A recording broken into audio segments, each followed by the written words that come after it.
है, इसका नाम क्या है? चलो। तो जिन्होंने इतनी तपस्या की, इतना भजन किया कि भगवान पुत्र बने आके, वो भी पधार गए कि नहीं पधार गए? फिर आप कैसी बात कर रहे वो मुझसे 7 साल छोटी थी। मैंने अपने हो? भैया, गर्भ में भी समय पूरा हो जाता है, गर्भ में भी समय पूरा हो जाता है, तो गर्भ में ही मर जाता है, गर्भ के बाहर आके मर जाता है, साल 2 साल का होके मर जाता है, 10-5 साल का होके मर जाता है, जवान मर जाता है। मरने की कोई समय है क्या? अब बताओ, मरने का कोई समय है क्या? आप कहते हैं ना कि भगवान कभी भक्तों का अनिष्ट नहीं होने देते। कैसे अनिष्ट हो? तुम क्या जानते हो उसका अनिष्ट? सुनो, एक भाई बहन दोनों बहुत भजन करते थे। प्रताप राय नाम था भक्त प्रताप राय भाई का, और उन्होंने कभी भगवान से कोई कामना नहीं की थी। और बहन जो थी, उनका ब्याह हो गया, बहुत भजन करने लगा। अब ब्याह के कुछ ही दिन बाद पति बीमार होने लगा, और ऐसी बीमार की स्थिति आई कि वो मरणासन में पहुंच गए। तब उनकी बहन भाई के पास आई, वो जानती थी कि हमारे भैया का भजन बहुत जोरदार है। तो उन्होंने कहा, भैया आज तक हमने आपसे कुछ नहीं मांगा, और शायद आपने भी भगवान से कुछ नहीं मांगा है, आज भगवान से मांग लीजिए कि मेरे पति का जीवन बच जाए, क्योंकि अभी ब्याह हुआ है और पति चला गया तो मतलब जीवन ही चला गया। तो उनका, बहन मैंने भगवान से कभी कुछ मांगा नहीं, मांगना भी नहीं चाहता, पर तुम हमको दबाव डाल रही हो, तो चलो तुम्हारे पति के पास चलते हैं और वहीं भगवान से हम प्रार्थना करेंगे।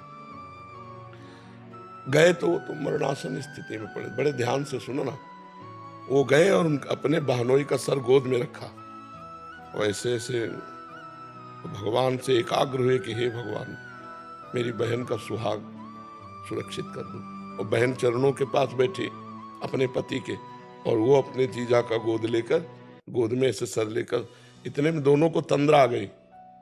तो देखा कि जो बहन है, बहन ने देखा कि उसका पति भगवान के पार्षदों से कह रहा कि ले चलो मुझे। तो बोले, अब नहीं ले जाएंगे, तुम्हारे जो साले हैं वो बड़े भजनानंदी हैं, और वो भगवान से प्रार्थना कर रहे हैं, तो भगवान कैंसिल कर देंगे, अब नहीं ले जाएंगे। तो वो रो के कह रहे हैं, नहीं, जन्म जन्मांतरों से भटकता रहा, आज पत्नी भजनानंदी मिली है, उसके प्रभाव से मुझे भगवान के पास जाने को नहीं, रोको मत, उनको मना कर दो, रोके मत, मेरा जन्म जन्मांतरों से बिछड़े हुए भगवान से मिलने जा रहे हैं। ये दोनों लोगों ने स्वप्न देखा। तत्काल बैठे बैठे, उसे तंद्रा स्वप्न कहते हैं। एक होता है सुसुप्ति स्वप्न, सोते हुए, एक होता बैठे बैठे ऐसे तंद्रा आ गई, उसमें देख लिया। बहन का नाम मालती था। तो प्रताप राय जी ने कहा, मालती अभी तुमने कुछ देखा? बोले, भैया हमने देखा कि हमारे पति भगवत पार्षदों से कह रहे हैं कि ऐसा मेरे वो नहीं कर सकते, क्योंकि भगत है मेरा, मंगल नहीं कर सकते, मंगल भवन भगवान से मिलने का समय आया है, और भगवान के पार्षद आके वापस चले जाएंगे, ये ठीक नहीं। बोले, यही हमने देखा, अब बोलो क्या करें? बोले, रहने दो भैया, अगर पति भगवान के पास जा रहे हैं तो अब मैं नहीं रोकूंगी, क्योंकि वो भी भक्ता थी, जानती। तो आपको क्या पता, वो जीव इतने दिनों तक केवल लड़की के शरीर में रहा, अब वो भगवान से मिल गया जाके। तुम्हारी भक्ति, उसकी भक्ति, गोपाल जी ने कृपा करी और अपने धाम में बुला लिया। अब आप अपनी सोच से अमंगल मान रहे हैं, तो हम क्या कर सकते हैं? आप जानते हैं वो तुम्हारी जो बहन थी, वो पूर्व जन्म में कौन थी? आप जानते हैं तुम्हारी बहन कहाँ गई? तो व्यर्थ में भगवान को कोस रहे हो कि राखी बांधी, भगवान को पूजन किया, और भगवान ने क्या किया? उठा लिया, उठा नहीं लिया, अपने पास बुला लिया, संसार में भटकने से बचाकर अपने पास में बुला लिया।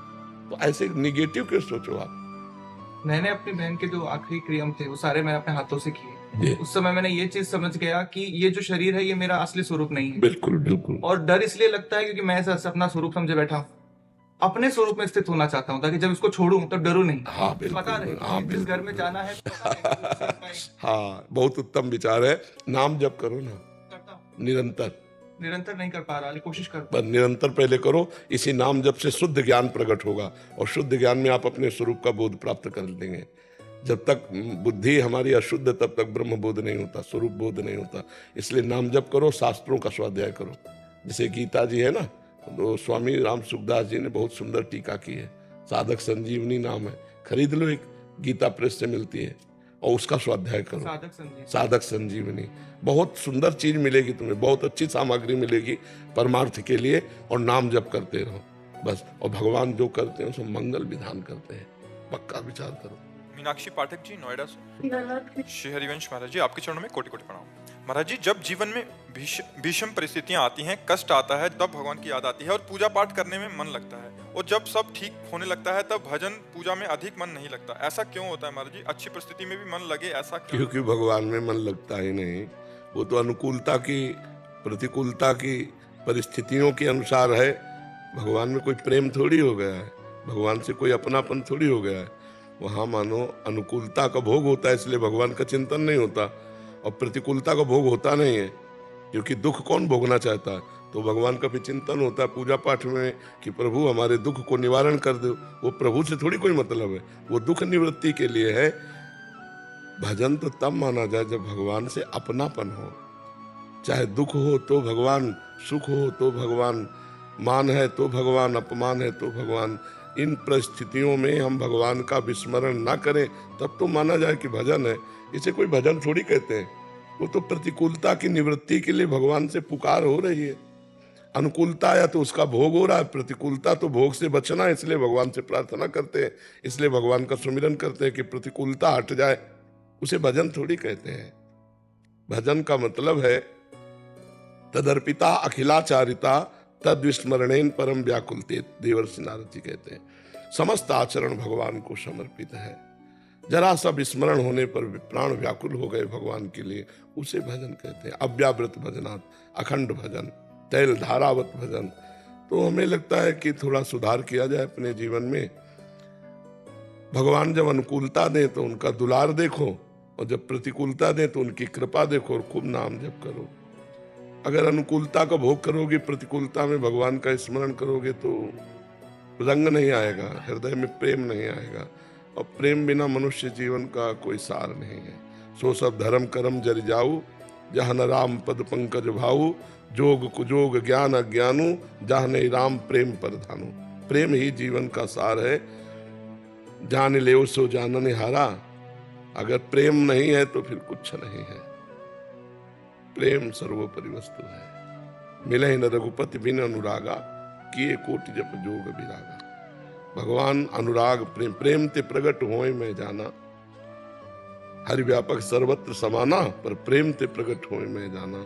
इसलिए प्रेम प्राप्ति का उपाय करो, खूब नाम जप करो, हर परिस्थिति में नाम जप करो, तब तो भजन माना जाएगा। ये इसे भजन नहीं कहते। ये तो परिस्थिति की मांग है कि अब दुख निपट जाए तो हे भगवान, हे करुणा निदान। चलो आर्त अर्थार्थी जिज्ञासु ज्ञानी चार भक्तों में भगवान ने स्वीकार कर लिया है आर्त निवृत्ति वाले को भी भक्त, लेकिन वो भजन नहीं है। भजन तो वही है जो बिना किसी निमित्त के बराबर चलता रहे। किसका प्रश्न है?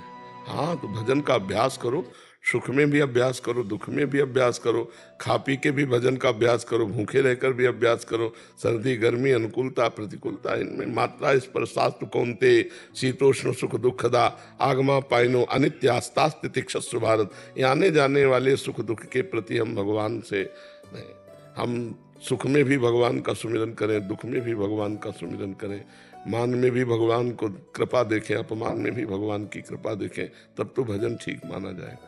आर्या जी, सिडनी, ऑस्ट्रेलिया से। मर्जी जी, इनका भी कुछ सेम प्रश्न है कि अच्छे वक्त में तो हम भगवान को शुक्रिया कहते हैं और बुरे वक्त में उन्हीं को ब्लेम करते हैं, मतलब इल्जाम लगाते हैं कि आपने ऐसा क्यों किया। हर वक्त एक जैसा माइंडसेट रखना काफी डिफिकल्ट होता है। हाँ, होता है। नाम जप करो, नाम जप करो तो तुम्हारी बुद्धि शुद्ध हो जाएगी, बुद्धि में विवेक आ जाएगा तो आप फिर समता में आ जाओगे। जब तक विवेक नहीं आता तब तक समता नहीं आती। नाम जप करो, जितना नाम जप करोगे उतने बुद्धि पवित्र होगी, और पवित्र बुद्धि, देखो अनुकूलता प्रतिकूलता भगवान के द्वारा दी हुई नहीं होती, हमारे कर्मों का फल होता है। शुभ कर्म का फल है अनुकूलता, और अशुभ कर्म का फल है प्रतिकूलता। शुभ कर्म का फल है सुख, अशुभ कर्म का फल है दुख। तो सुख और दुख एक कर्मों का फल है, भगवान नहीं देते हैं। भगवान जब कृपा करते हैं तो भजन में मन लगता है, साधु संग में मन लगता है, संसार के भोगों से वैराग्य हो जाता है। ये भगवान की कृपा होती है। लोग भगवान की कृपा को बहुत छोटी भोग वस्तुओं में समझते हैं। नहीं नहीं, भगवान की कृपा अमोघ है, आश्चर्यमयी है। भगवान की कृपा से भगवान का भजन होता है, भगवान की कृपा से भगवान के भक्तों में प्रेम होता है, भगवान की कृपा से शरीर संसार से वैराग्य होता है। इसलिए खूब नाम जप करो, जो नाम प्रिय हो खूब नाम जप करो, संख्या पूर्वक नाम जप करो। किसका प्रश्न है? नाम जप करती हो? कितना? मैं एटलीस्ट आपने बताया था कि आधे घंटे आप दिन का निकालो और अपना चलो शुरुआत तो करो। हाँ, इतने शुरुआत करो जी। मेघ श्याम जी, वृंदावन से। ये वंश- महाराज जी, मेरा प्रश्न है कि मेरे घर में सभी वकील हैं और जो भी वकील बनता है वो सबसे पहला मुकदमा मेरे ऊपर ही करता है। 18 सालों में 23 मुकदमे घर के लोगों ने किए हैं और राधा रानी की कृपा से अधिकतर अभी तक विजय मिली है। जब मैंने एक मुकदमा किया तो मतलब सभी लोग, वो आपके विरोध में? अच्छा। महाराज जी, सभी लोग उस मुकदमे में दोषी हो गए, सभी मेरे खिलाफ हो गए। ऐसी स्थिति में मुझे क्या करना चाहिए? उनको सजा दिलानी चाहिए या राधा रानी पर छोड़ना चाहिए? एक मुकदमा इन्होंने भी कर दिया अभी, तो ऐसा कह रहे हैं। वैसे भक्त हो, आपको क्षमा करना चाहिए, नहीं? वृंदावन आप आते थे, घर पे आते थे मनीबाड़ी में। अच्छा। वकील साहब जो थे मांस कटा, मांस कटा। अब साहब समझ गए, समझ गए, समझ गए। तो तुम्हारा कौन मुकदमा तुम्हारे? हाँ, तुम्हारे बाप बाबा सब वकील। कब गए? उन 2018 में गए थे। चले और- गए? हाँ। अच्छा। और आपने जैसे उनको बताया था यमुना जी और उनका, तो 1 साल तक बिस्तर पर रहे थे।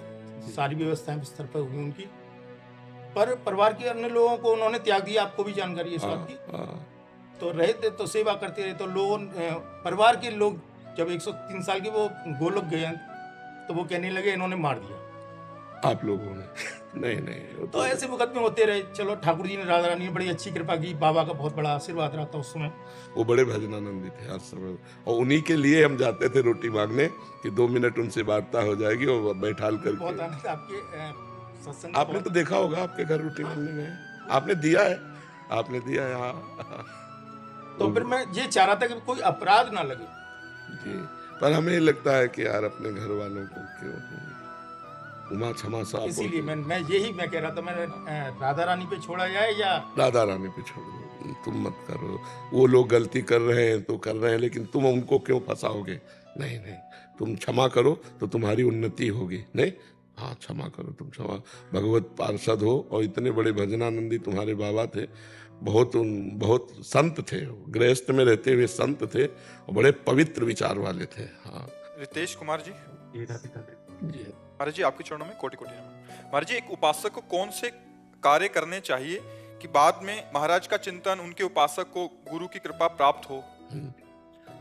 देखो, पहली बात, वेदो नित्य मधीयताम, शास्त्रों का रोज स्वाध्याय करना चाहिए। विधि बताएंगे और निषेध बताएंगे दोनों। शास्त्रों का रोज स्वाध्याय करना चाहिए। हमको उन ग्रंथों को नहीं पढ़ना चाहिए जिसमें राग द्वेष हो, जिसमें हिंसा हो, जिसमें गंदी बातें हो। उन ग्रंथों को तस्मात् शास्त्रम प्रमाणम, शास्त्र प्रमाणित जो बातें हैं वो हमें पढ़नी चाहिए। वेदो नित्य मधीयताम संगा सत्स्व विधीयताम, महापुरुषों का संग करो। जो संत महापुरुष जन है, पहला है शास्त्र स्वाध्याय करो, तो उसमें निषेध कर दिया गया, ऐसे ग्रंथों को मत पढ़ो, ऐसी किताबों को मत पढ़ो जिनमें हमारे गंदे विचार, राग द्वेष, लड़ाई झगड़ा आता है। दूसरा, संतों का संग करो, तो अपने आप हो जाता है। कुसंग मत करो, संतों का संग करो, तो ऐसे गंदे लोगों का संग मत करो जिससे हमारी बुद्धि भगवान से हटकर दुराचार में प्रवृत्त हो जाए, नशे में प्रवृत्त हो जाए, गंदे आचरणों में चली जाए। जाके संग कुमत मति उपजय करत भजन में भंग, तजोरे मन हरि विमुखन को संग। तो सत्संग करो कुसंग का त्याग करके, शास्त्र स्वाध्याय करो बुरी बातों के पढ़ने वाले उन बातों का त्याग करके। तीसरा है महावाक्यर्थस्य विचार्यताम, जो संत महापुरुष बोले उनका चिंतन करो, मनन करो, उसे आचरण में उतारो। महावाक्यर्थस्य विचार्यताम। फिर चौथा, क्षुद्र व्याधि चिकित्सताम, भोजन पवित्र सात्विक, किसी को दुख देने वाला भोजन नहीं होना चाहिए। जैसे महाराज जी, एक बात करना चाहते हैं, ये अंडे की बात है। मेरी माता जी को टीबी का, ट्यूबरकुलोसिस का पेशेंट है, 5 साल से इलाज चलता है। मैं आपकी कृपा से महाराज जी तो नहीं खाता पीता, मदिरा भी नहीं खा पीता, कुछ भी नहीं, लेकिन डॉक्टर उनको लिखता है स्पेशली क्यों ला कर दो। पिताजी कंठी लिए हुए हैं, वो छूते नहीं है। हमें कहते हैं तुम ला के तो नहीं तुम मर जाएगी। मैं क्या करूं, मुझे समझ। बच्चा जो उसमें